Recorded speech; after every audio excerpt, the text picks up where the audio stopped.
Oh, well, hey there, you guys. So today's word is going to be in Romans 12:2, and it talks about the renewing of the mind. The mind can be a very, very tricky mind. The mind can be a headache, said the brain. Just kidding, you guys. Okay, well,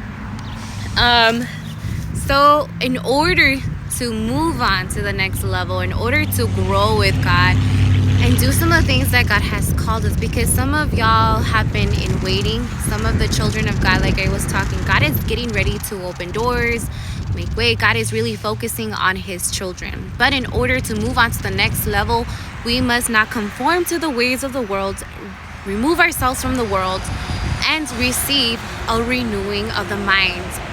And something that I prayed a while back ago is I prayed to God. I was like, God, plant in me the fruit of the Spirit. I want to feel and know your love, your joy, your peace, your kindness, your goodness, your patience, gentleness, your self-control. And most people say, don't pray for patience.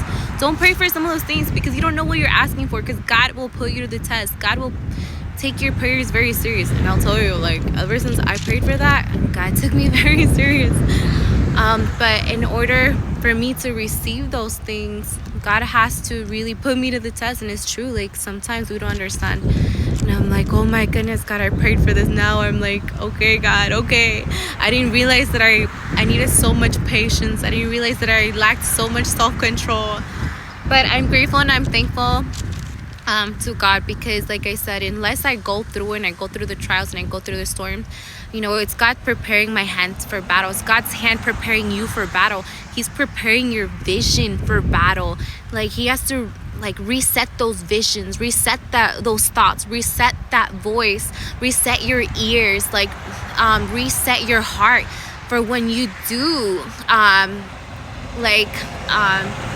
begin God's work, or when God opens those doors for you, you're ready to go and stuff.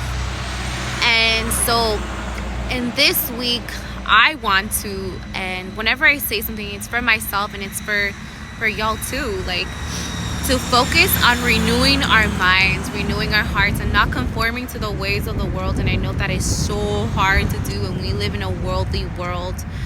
But in order to move to the next level, it says, do not conform to the pattern of this world, but be transformed by the renewing of your mind. Then you will be able to test and approve what God's will is, his good, pleasing, and perfect will. So if you're wondering why, and you're waiting for an answer,